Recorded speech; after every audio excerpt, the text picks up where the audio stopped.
Estimativa do Fundo das Nações Unidas para a Infância, a Unicef, indica que apenas 1% dos homicídios registrados no país foi cometido por adolescentes entre 16 e 17 anos.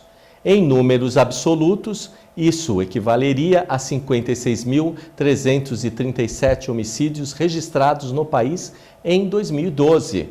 Hoje, esses números já são bem maiores.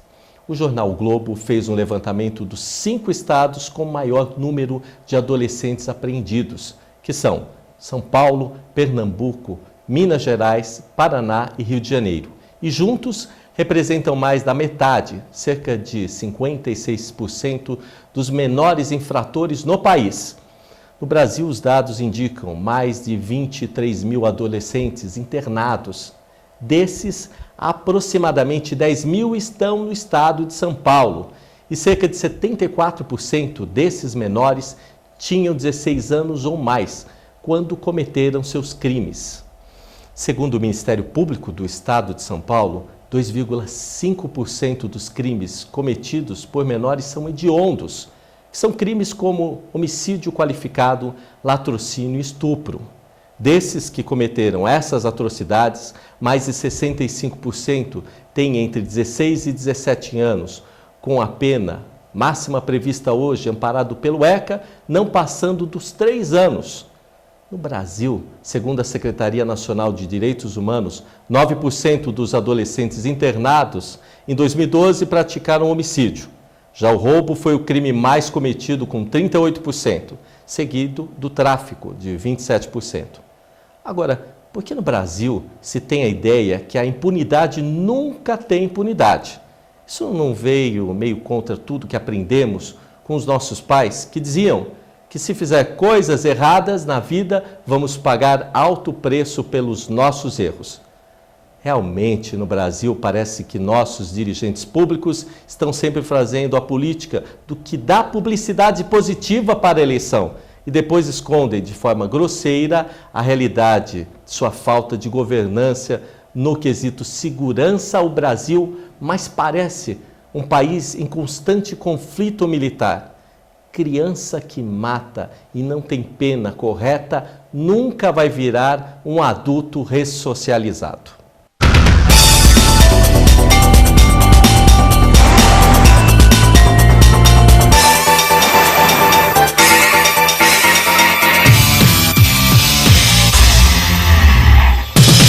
E o programa Questão de Justiça vem de novo buscar à luz do direito e mais entender o que está acontecendo com os nossos projetos de lei que vão ali tramitando no governo federal. Agora, para falar de novo, vamos falar da PEC, a 171 de 93, que é a tão falada redução da maioridade penal, né? Aqui ao meu lado o doutor Leopoldo, né, que é criminalista, presidente da OAB do Tatuapé. Tudo bom, doutor Leopoldo? Tudo bom. Aliás, falar sobre esse tema, né, a redução da maioridade penal. Na verdade, esse tema ele mexe tanto com a sociedade que eu vou usar os termos aqui do nosso entrevistado de hoje, essa sumidade que é o doutor Quioche. Eu acho que, na verdade, esse tema já virou um verdadeiro imbróglio dentro do nosso Senado Federal, não é verdade, Walter? Então, depois do presidente da Câmara ter votado a toque de caixa, né, pela imprensa falando, da noite para o dia, quando não tinha passado o texto e agora passou numa segunda rodada, vamos dizer assim, que foi no dia seguinte, eu queria entender, doutor, que eu acho que a população ela clama por essas questões de agilização, né? Às vezes se sente um pouco que a população fica sem ter justiça por conta disso. E a redução tem sido discutida a favor e contra. Nesse caso, na Câmara, dessa vez levou ali 353 votos a favor. Mas me parece que está um pouco confusa essa redação. Queria que o senhor colocasse aí que situação que a gente vai ficar hoje. É verdade. A origem da confusão está exatamente na redação da PEC 171 de 93. Ela, em vez de reduzir de 18 para 16, alterando a redação do caput do artigo 228 da Constituição Federal, que diz que o menor de 18 anos é penalmente inimputável, poderia ter mudado a redação para dizer que o menor de 16 anos é penalmente inimputável. Ponto final. Mas não, ela resolveu o legislador que apresentou essa PEC introduziu um parágrafo único no artigo 228, quer dizer, mantendo na íntegra o caput do artigo 228, que fala que o menor de 18 anos é penalmente inimputável. E o parágrafo único dizendo que o menor de 16 anos é penalmente inimputável. Afinal, doutor, agora, é imputável? É inimputável. Pois o leigo vai ficar confuso, não é? O leigo não sabe o que prevalece. Agora, o jurista vai dizer, não, parágrafo único é uma exceção da regra que está no caput. Mas, para ser uma exceção, você precisa apontar a hipótese ou hipóteses excepcionais. E não fez isso. Então, essa PEC foi plantada de propósito para dar satisfação à opinião pública, mas para não pegar. Então, tanto deu certo a estratégia adotada por quem apresentou a PEC em 91, que os deputados ficaram lá discutindo a redução da maioridade penal seletiva. Né? Na primeira versão que foi rejeitada, excepcionava 6 ou 7 hipóteses: crimes hediondos, estupro, roubo, seguido de morte, crimes violentos, etc, etc. Foi rejeitado. Depois, o que foi o presidente da Câmara? Ele botou em votação um outro projeto, um outro substitutivo, que reduziu a 3 crimes. Hediondos, roubo seguido de morte e estupro. Isso. Então, o tráfico não ingressou também? Não. O tráfico estava na primeira, então foi rejeitado. Então, na segunda, tirou o tráfico de entorpecentes, tirou roubo seguido de morte, uma série de coisas. Então, ficaram só 3 hipóteses excepcionais. Então, isso passou. Agora vai para o Senado. Né? Eu tenho a impressão que o Senado vai rejeitar. Mas, se ele aprovar com emenda, o que vai acontecer? O Senado vai repetir o processo legislativo em 2 turnos. Se ele aprovar a emenda que veio da Câmara com outra emenda modificativa, vai ter que retornar à casa de origem, que é a Câmara dos Deputados. Aí, então, os deputados decidirão em turno único se mantém o substitutivo do Senado ou rejeita. Em qualquer hipótese, vai para a sanção. Então, a única hipótese de o projeto ir para o arquivo é o Senado rejeitar a iniciativa da Câmara, entendeu? Aí agora, professor, o senhor comenta, por exemplo, sobre essa questão do inimputável. Eu queria só ouvir sua opinião, até como uma referência hoje no nosso direito, essa questão da imputabilidade do menor de 18 anos. O senhor acha que, por exemplo, esse cidadão que é menor de 18 anos, até os 18 anos, ele teria ou não condição, eu digo, de uso e gozo de suas faculdades plenas, enfim, de ser um discernimento, se assim poderia definir? Ao contrário dos outros países que adotam a responsabilização penal aos 11 anos, 14 anos, 18 anos para diferentes crimes, no Brasil, a doutrina que conduziu à redução da a inimputabilidade do menor de 18 é exatamente isso que o doutor Leopoldo está falando. Partiu do pressuposto que o menor de 18 não tem ainda o desenvolvimento pleno das suas faculdades mentais, de sorte a discernir o certo do errado. Não é? Então, a inimputabilidade não está relacionado, para ser claro, exclusivamente à idade da pessoa. O doente mental é inimputável, porque ele não sabe o que ele está fazendo.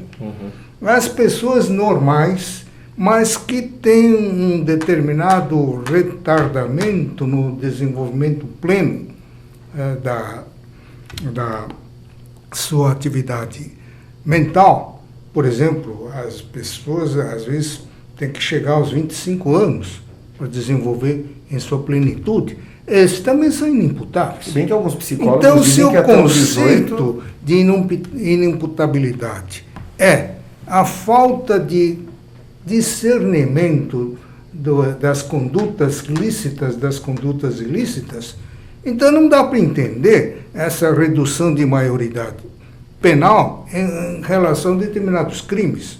Porque a pessoa, no concurso de crimes, num só ato, ele pode praticar 2 crimes. Quer dizer, eu sou imputável para roubar e sou inimputável para furtar? Então, e nesse caso, como é que fica? Quem é que julga? É o juiz criminal que julga ou é o juiz da infância e juventude? Eventual condenação, ele vai para a prisão ou ele vai para estabelecimento para ser internado? Não é? Então, na prática, isso é impossível, entendeu? Então, por isso que o Senado ou tem que fazer uma emenda substitutiva lá, ou tem que rejeitar, porque nós estamos partindo para um caos, né?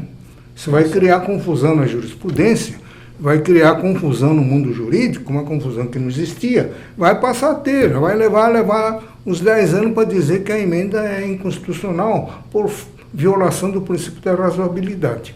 Mas isso, para descobrir isso, vai levar uns 10, 15 anos.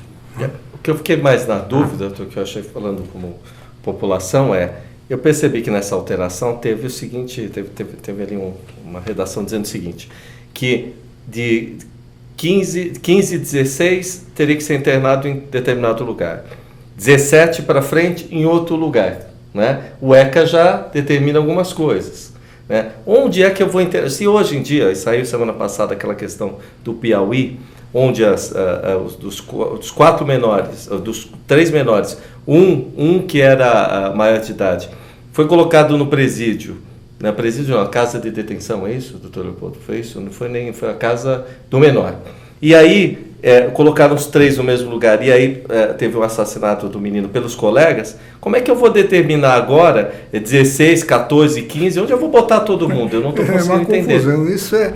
Isso é uma consequência da doutrina dos defensores dos direitos humanos, que não tem nada contra, eu acho que é louvável você, mesmo porque está na ordem do dia da opinião pública internacional, a defesa dos direitos humanos. Mas os adultos também têm direito à sua defesa, né? À sua integridade, à vida, né? Então, essas coisas surgem, isso que você está falando, Walter, exatamente por excesso de preocupação daqueles no tratamento a ser dado àqueles infratores, né?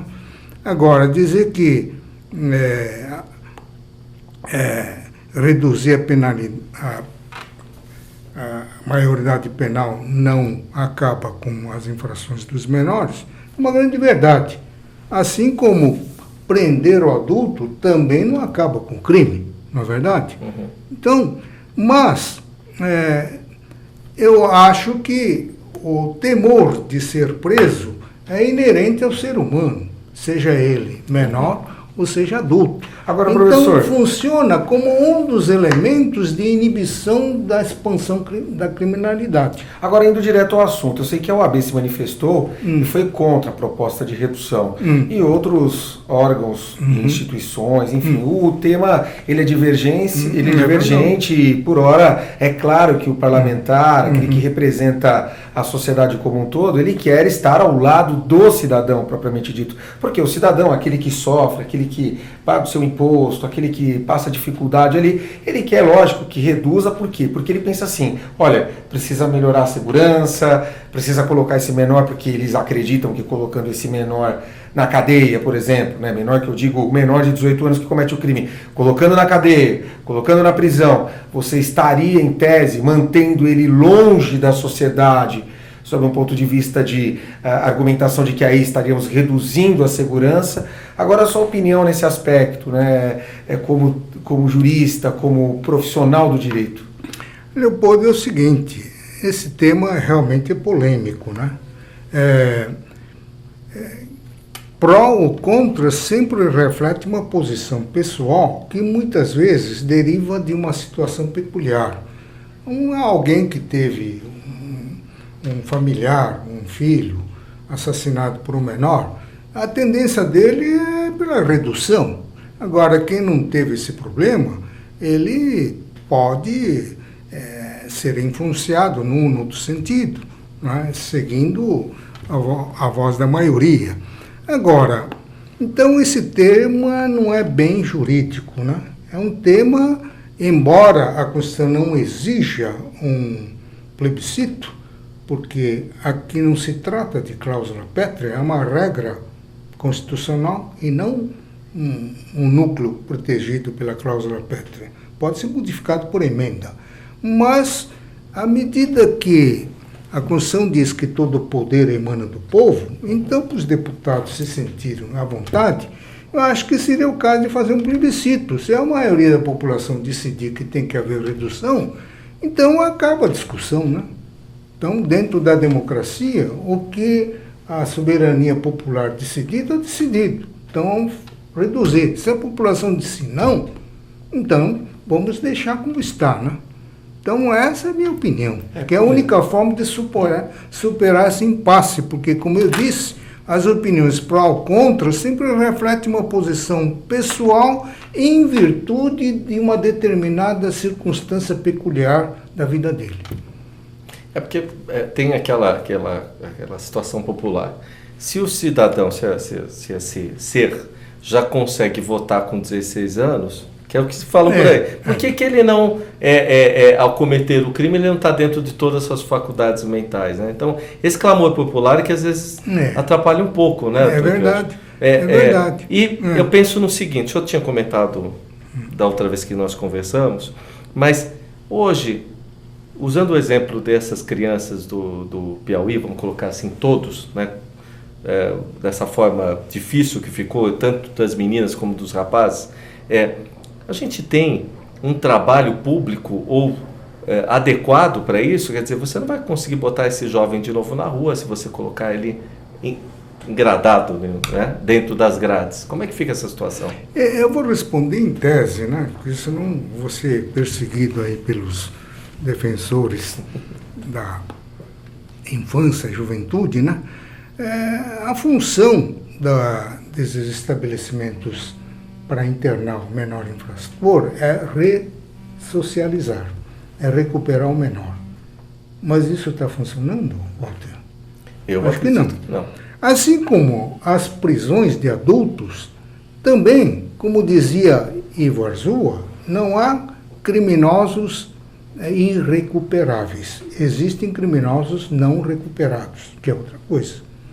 Então, isso é uma doutrina, mas na prática não casa com a doutrina, porque todo mundo sabe que as nossas prisões é uma verdadeira escola do crime. Não é mais ressocialização, é retribuição.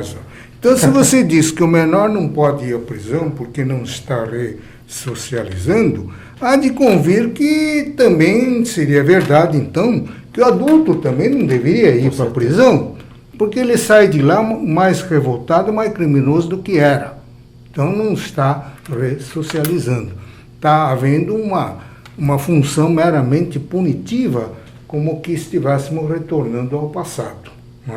Não comunga com a moderna teoria do direito penal, em que a prisão não pode significar uma punição. Eu fico lembrando, sabe o que? Para a ressocialização, para a sua reintegração na sociedade, para que ele volte a ser útil, passe a ser um cidadão produtivo. Tanto é que existem até legislações especiais que premiam as empresas que empregam o egresso das penitenciárias, né? Eu fiquei lembrando daquela doutrina do Jacobs, que ele fala do direito penal do inimigo. E que aí ele fala dentro daquela doutrina que quando o cidadão ele comete um crime, ele rompe com aquele contrato social. E se ele rompe aquele contrato social, ele passa a ser um não cidadão. Eu fiquei pensando isso voltado à questão da maioridade, da redução da maioridade penal, explicar para esse jovem de 16 anos que se ele cometer um delito, ele estará rompendo com o contrato social, com uma obrigação que ele tem com o Estado, que é respeitar as leis. Será que esse jovem ele entenderia o que é romper um contrato social, doutor? Ele vai entender quando ele for encarcerado, né? Ele vai entender, vai começar a refletir por que ele foi encarcerado, né?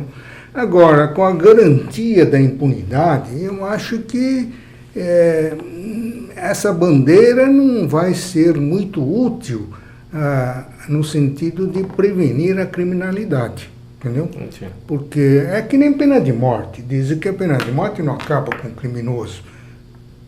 Mas eu tenho certeza que não acaba com o crime, mas acaba com o criminoso. Não é? Então, é a mesma coisa. O menor infrator, se encarcerar, não vai acabar com a infração, mas sempre vai ter aquele temor de ir parar na prisão, não é? E vai pensar duas vezes antes de sair. Agora, uma coisa é certa, né, Walter? infrações. Essa redução não vai melhorar a questão da segurança pública em aspecto nenhum. Pode até surtir algum efeito, mas eu acredito que um efeito pequeno, mas as pesquisas em geral demonstram que não é isso que reduz a segurança pública. Eu acho que não é encarcerando, não é reduzindo a maioridade penal que nós vamos resolver. Agora, acaba sendo ali uma justificativa, acaba sendo uma situação em que se busca, entre aspas, apaziguar os ânimos. A sociedade precisa de uma resposta, então vamos reduzir, melhor reduzir do que realmente ir naquele ponto que realmente terá efeito. E aí eu fico me perguntando, Walter, não sei a sua opinião, e também não sei a opinião até do telespectador, mas qual seria a pedra-toque, aquela que realmente teria que ser lapidada para melhorar essa questão da segurança pública no país? Porque falar de redução da maioridade penal, óbvio, esse tema já vem na minha mente. É verdade. Acho que a segurança pública, ele repousa num tripé. Né? Em primeiro lugar, legislação, você comentou. Uma legislação muito branda, permissiva, não vai desencorajar aquele que tem, digamos, uma aptidão para cometer infrações. Né? Em segundo lugar, vem a necessidade de comunicação permanente, troca de informações e cooperação entre os órgãos públicos, municipais, estaduais e federais. Em terceiro lugar, vem um policiamento preventivo e feito de acordo com uma doutrina desenvolvida pelo Centro de Inteligência. Tem que ter um centro de inteligência, não é fazer a olho. Agora, nós temos um efetivo aqui de 100 mil policiais, né, que estava vendo, certo? Divididos em vários comandos da capital, metropolitanos, interior, etc. Tal. Mas você andando pelas ruas, lá naquela banda do Tatuapé, por exemplo, quarteirões e quarteirões, você anda, você não vê nenhum policial. E no Jabaquara tem, não? Não tem. Aqui na Liberdade, onde eu frequento, tem alguns restaurantes que eu tenho medo de entrar, porque vem um arrastão. Você não vê um policial andando por lá. Você não vê o policial. Onde que estão, afinal de contas, os 100 mil policiais? Então, se não há policiamento preventivo, vai atuar o quê? A polícia repressiva, que é a polícia civil, a científica, para perseguir o crime, mas depois de feito o estrago. Por exemplo, lá na região do Tatuapé eu tenho notado o empenho dos policiais. A polícia militar só atua, eu tenho a impressão que só atua aquele policiamento de choque. Então tem alguém perturbando a paz pública, ele vai lá para reprimir. Mas não é isso, isso já não é prevenção, isso já é repressão. Olha, na região eu tenho notado o empenho dos próprios policiais, do comandante ali da região, do Tatuapé. Enfim, ali no Tatuapé e região eu tenho visto ali o excelente trabalho desenvolvido de forma regionalizada e o empenho de melhorar, de buscar melhorias. Inclusive, na nossa região se busca agora a construção de um batalhão ali nas proximidades do Esporte Clube Corinthians Paulista. Não sei se poderia falar aqui do time. Você pode falar bem ou mal da polícia. Agora, o chefe do programa está aqui, eu comentei, mas na verdade é uma verdade, querem mesmo construir ali um batalhão para melhorar o policiamento ali do Parque São Jorge, porém eu vejo que as medidas estão além ali dos muros ali da região. Eu vejo que a coisa tem que vir lá de cima mesmo. Então nós temos aí tentado cobrar. E o que eu tenho percebido, doutor, é que assim, o próprio cidadão, ele fica desacreditado e não cobra. Não toma uma postura. Agora vocês que militam na OAB, vocês têm que procurar as autoridades e divulgar essa doutrina do policiamento preventivo. Ótimo. Porque ter 100 mil policiais dentro dos muros dos quartéis e não fazer policiamento preventivo, eu ouço dizer que aqueles bairros conseguiram um policiamento razoável à custa de influências políticas. Entendeu? Isso daí não tinha que ter ninguém solicitando coisa nenhuma. Dificuldade tinha para que se fazer construir um parte batalhão. do centro de inteligência da Polícia Militar para fazer um esquema racional de policiamento preventivo em toda a área. Não apenas a alguns bairros privilegiados, mas em todas as áreas, principalmente nas periferias. Né? Então, enquanto isso não acontecer, vai haver uma quantidade maior da polícia repressiva, né? Uma demanda maior da polícia repressiva. O que me chama a atenção, o senhor me chamou bastante. Eu não sei, viu, Walter? Só para completar, precisava descobrir a causa. Será que é receio de confronto com os bandidos? Porque num confronto desse, mata um bandido, o policial se complica todo, porque ele vai ter que provar que foi em legítima defesa e tal, porque a população tende a proteger o criminoso. Agora, eu vejo que os meios de comunicação em geral, para elogiar a polícia, então a difícil, polícia né? também vai ficar na defensiva. É mais fácil criticar a polícia do que fazer um elogio. Se não bastasse os grandes heróis aí que fazem parte. Uma situação muito clara que nós temos num estado bem próximo é o Rio de Janeiro, né, doutor? O Rio de Janeiro, ele vive esse conflito de dois mundos, né? O que é morro e o que é efetivamente do policiamento militar e civil lá. Agora, eu estava escutando aqui o senhor falar... É a polícia pacificadora, né? Então... Ele não está pacificando vai muita subir coisa morro, lá, né? como? Então, o que o senhor tem me falado, e assim... Esse que é interessante. O Turcaus coloca assim a realidade, mas está transportando o que está acontecendo. Vamos ver se eu consigo explicar mais claro.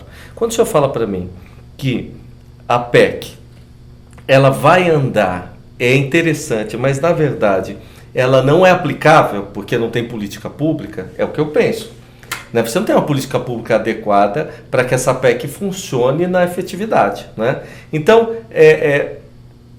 esse andamento nas casas legislativas, no Senado, que eu acho que não dá para entender. Então a gente está botando o pessoal lá para trabalhar, que é o português, claro, e ele vai lá, vota um negócio que depois na prática não vai funcionar, porque a gente sabe que aqui na rua a coisa não é assim. No dia a dia a coisa não funciona, tem trânsito, o sujeito está assaltando no meio do quarteirão e pode ser menor ou maior. Na hora de prender, doutor, que eu acho, o policial vai lá e dá voz de prisão nele, não, ele é menor. Assaltado? Eu fui sequestrado, fiquei 12 horas de cativeiro e todo mundo sabe disso. E eram menores. Aliás, quem não passa por uma situação... Eu estou falando? Então, essa posição pró ou contra depende da situação peculiar de cada pessoa, entendeu? Claro que quem foi sequestrado por um menor não vai ser contra a redução da penalidade. Mas fica difícil até entender, e eu vou falar ali pela população, é o seguinte, não é qualquer menor, o sujeito é qualificado, sabe atirar muito melhor que a gente. Então, eu acho que o que eu fico assim meio surpreso de ver é essa questão de você botar as casas legislativas, colocar um Senado para trabalhar na questão da PEC, e você percebe que na rua não é assim que funciona, né? A gente pode até falar que não a redução. Você pode falar sim a redução, mas quem passa, que nem passa uma situação difícil e tem um confronto na rua, num sinal, com uma arma na cabeça, e o policial vai lá e prende o sujeito, mas aí ele é solto, porque diz, não, eu sou menor de idade, não vai dar em nada, eu vou para casa de amparo, depois eu estou traficando, mas o traficando, mas também não dá nada, porque tráfico é 3 quilos, 10 quilos, 20 quilos. Essa adaptação que o senhor me chamou a atenção, que teve uma chamada à votação da PEC, e aí depois mudou entre crime hediondo e crime com roubo, que é e o estupro. O estupro, que foi muito falado aí nas últimas eleições. Não se tem política adequada, nem para ressocializar a pessoa e nem para prender a pessoa. É isso que está criando conflito na minha cabeça. Então adianta Vai adiantar alguma coisa, doutor Quioche? Você tem razão quando se fala da ineficácia da legislação existente por falta de aplicação efetiva. Não é? Agora, mas nesse caso, eu tenho certeza que essa PEC não vai sair do papel, porque foi elaborado para não sair do papel, para gerar confusão, entendeu? Mesmo que eu não vislumbre qualquer vício no processo legislativo, porque o artigo 60, parágrafo 5º da Constituição, fala que a emenda rejeitada uma vez não pode ser apreciada na mesma sessão legislativa, então está na outra. Só que a emenda não foi apreciada. O que foi apreciado e rejeitado foi um substitutivo, e o segundo substitutivo foi apreciado e aprovado, entendeu? Então a emenda, apesar do mandado de segurança impetrado por alguns deputados por violação do processo legislativo, não houve violação. Existe um acordo prolatado pelo ministro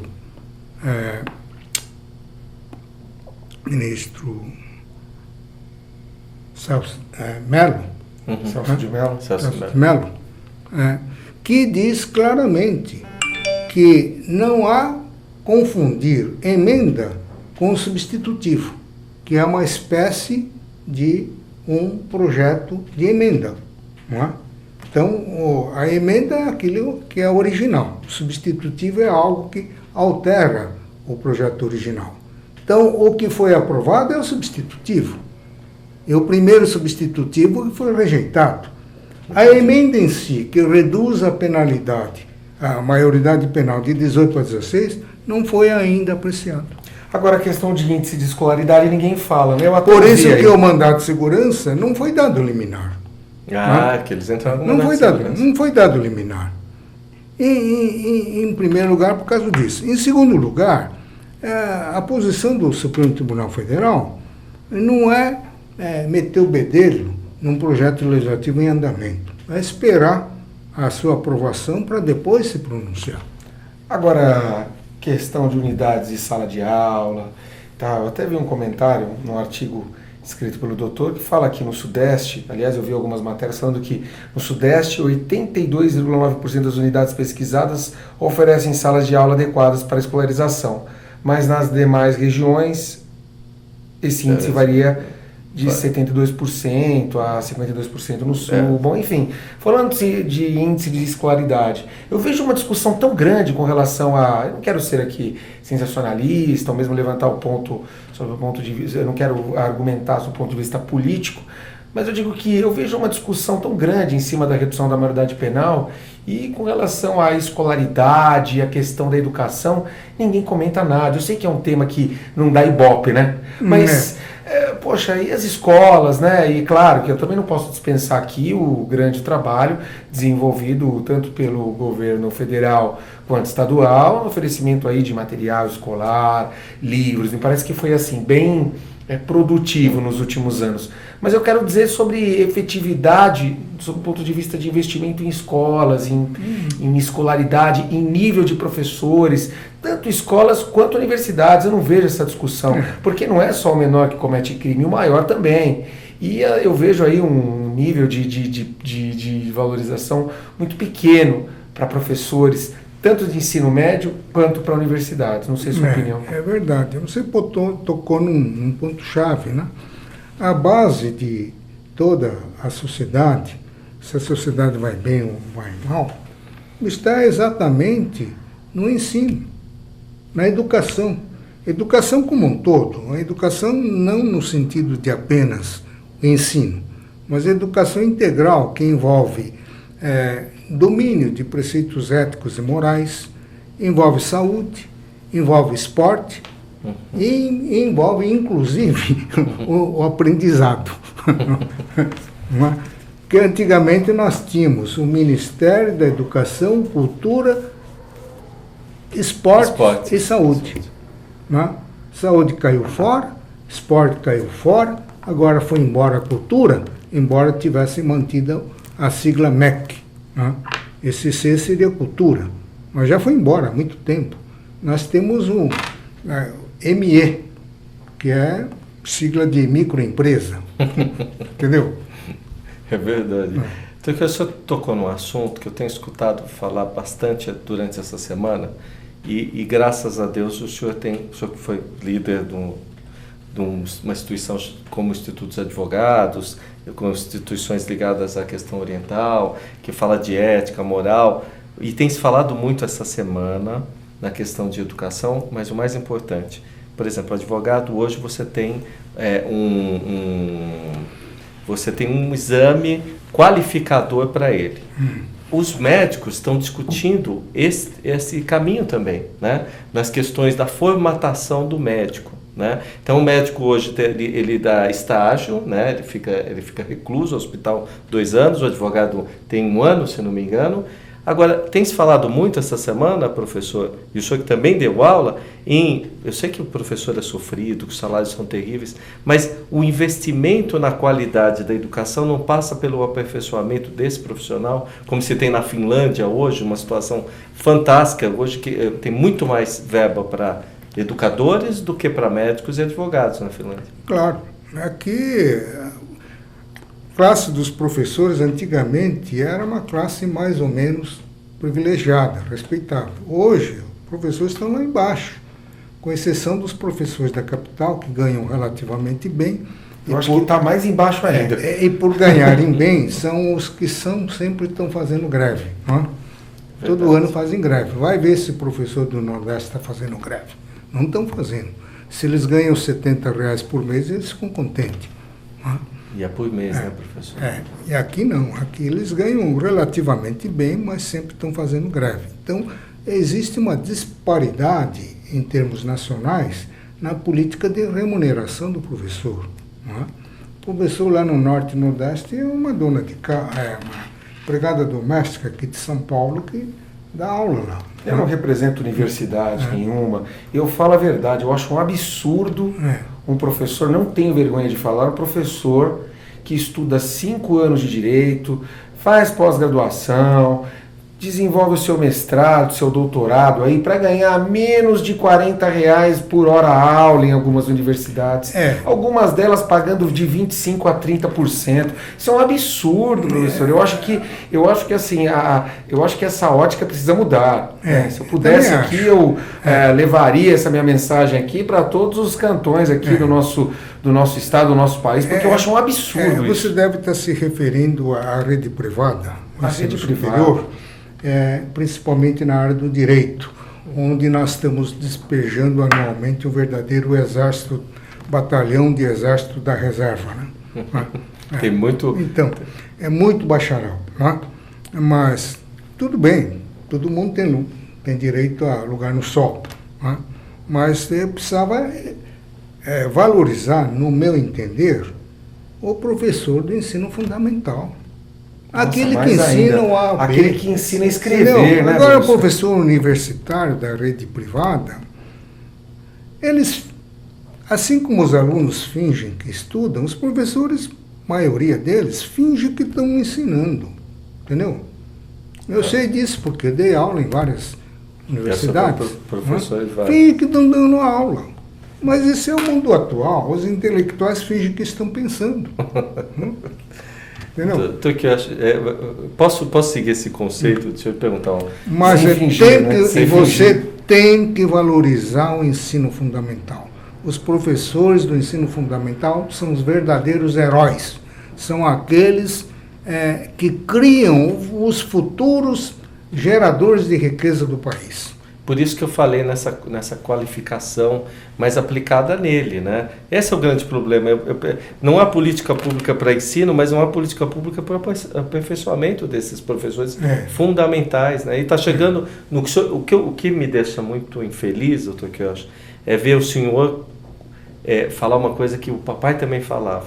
Assim, não se tem base nenhuma de sociedade se não tem uma escola base boa, né? No seu tempo era muito melhor. O senhor citou a última vez que o senhor pegava, andava para ir até, na entrevista que a gente fez sobre educação, o senhor andava 1, 2 horas para poder ter a sua aula. Hoje em dia ninguém nem quer, com escola perto nem vai à escola. Se você não investir no ensino fundamental, não adianta caprichar o ensino universitário, doutorado, pós-doutorado, doutorado sanduíche, essas coisas todas, tudo besteira. O aluno não consegue nem acompanhar. Nós estamos formando, na verdade, um batalhão de analfabetos funcionais. Isso é verdade. 68% de analfabetos funcionais, que vai desde o ensino fundamental até o médio e até mesmo no nível universitário. Você às vezes encontra teses de doutorandos que confunde elisão fiscal com erosão, que confunde fato gerador do ICMS incidente sobre energia elétrica com geração de eletricidade. Não dá. São coisas inusitadas, né? Inacreditáveis que está acontecendo. E graças à informática, que despeja um número infindável de conhecimentos diários, eles fazem uma tese de doutorado de 800, 900 páginas. Esse é o tipo do aluno despreparado, né? Porque quem tem conhecimento técnico, ele é capaz de fazer uma tese de doutorado em 70, 80 páginas. Não precisa escrever 900 páginas. Entendeu? Eu quero aproveitar a capacidade do professor e perguntar, agora vou voltar às questões, e eu adoro, né, as questões relacionadas a essa situação do poder constituído, político. O que a gente tem visto é o seguinte: muito escândalo, muito desvio de dinheiro, e aí no meio dessa situação... Acordos bilionários, eu vi aqui na revista Mundo K, acordos bilionários entre Brasil e China. Mas isso talvez seja bom. Aqui do professor Arado. Agora, o que eu digo é o seguinte: todo mundo no ano passado tem falado muito se o poder executivo na pessoa, né, do governo federal, mais especificamente da presidente, se ela teria as contas do Tribunal de Contas da União aprovado ou não, e se isso levaria essa questão do afastamento dela do governo. Eu vou falar se impeachment ou não, se as contas do governo aprovadas ou não, mais provável não, sairiam naquela tão aclamada vontade dos partidos opositores de tirar esse pessoal do governo. Afinal de contas, doutor Quiochi, o TCU não, parece que foram 13 apontamentos com relação a 13. Eu vi o artigo. Envolve movimentação irregular de 280 bilhões de reais. Isso é um qualificativo para poder tirar, ou tirar hoje, destituir, o povo botou lá, todo o governo federal. Isso, o TCU tem esse poder de vincular ou não tem? Para que serve isso? Não tem poder de vincular, ele dá um parecer opinativo, né? Quando se julga contas do chefe do executivo, ele só dá parecer. Quando julga a conta de diretores estatais, ele julga. No julgamento, ele pode até converter em diligência e fazer o que eles estão fazendo agora. Agora, não tem sentido interromper a elaboração do parecer para ficar oficiando, convocando esta ou aquela autoridade para esclarecer isso, esclarecer aquilo. Não tem nada que fazer isso. É o parecer meramente opinativo. Se descobriu 13 irregularidades, compete ao Tribunal de Contas exarar imediatamente o parecer pela rejeição. Agora, vai para o Congresso decide soberanamente se aprova ou não aprova a conta. Agora, lá no Congresso, sim, que pode chamar autoridades para esclarecer, estabelecer o contraditório e ampla defesa, tudo bem, mas não no TCU. Né?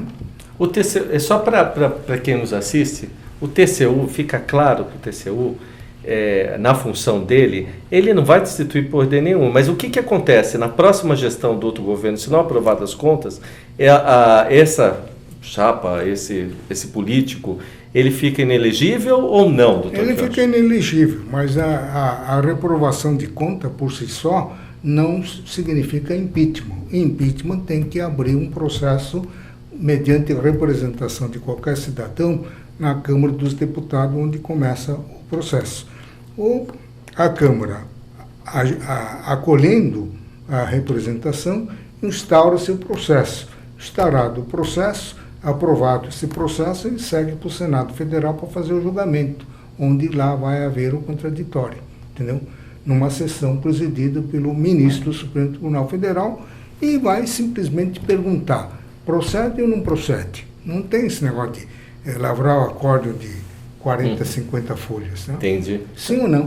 Então, quer dizer, tanto a do governo passado como a desse ano também, se não aprovado pelo TCU, vai ser julgado. Agora, essas 13 irregularidades estão tudo vinculadas à execução orçamentária.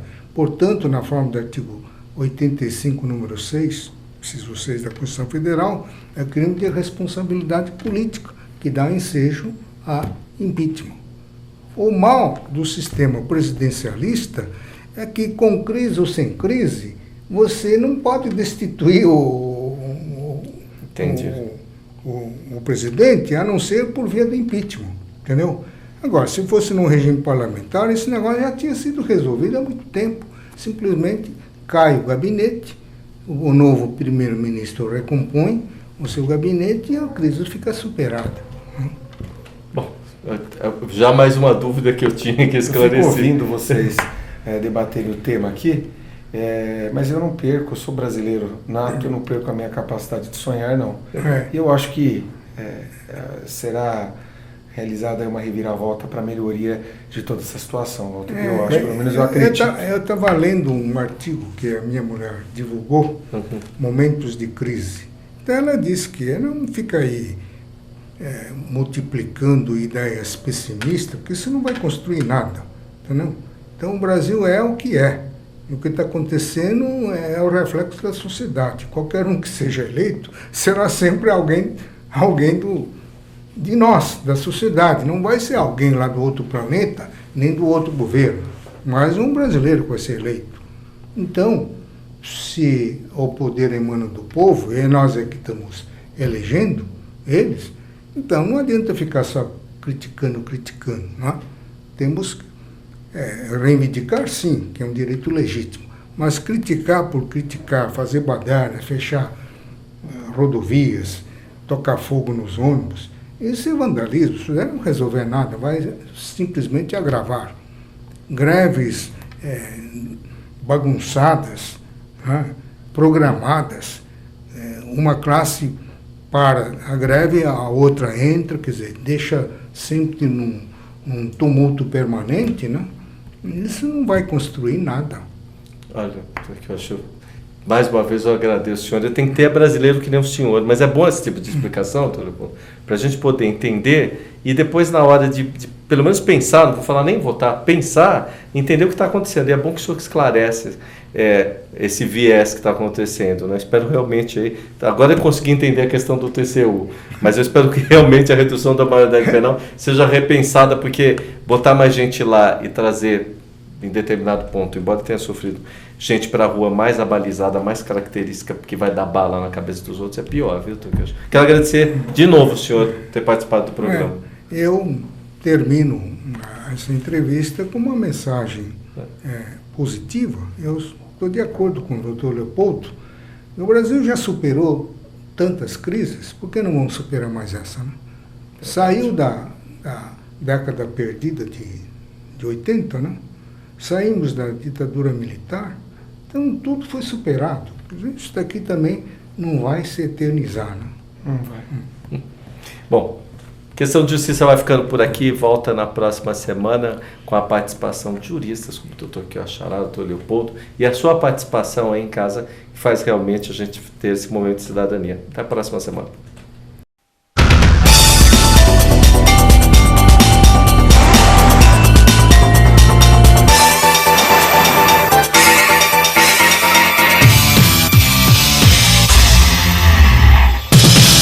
Em momentos de transformações, de crise, quando as coisas não andam muito bem, é muito fácil atribuir a culpa a alguém.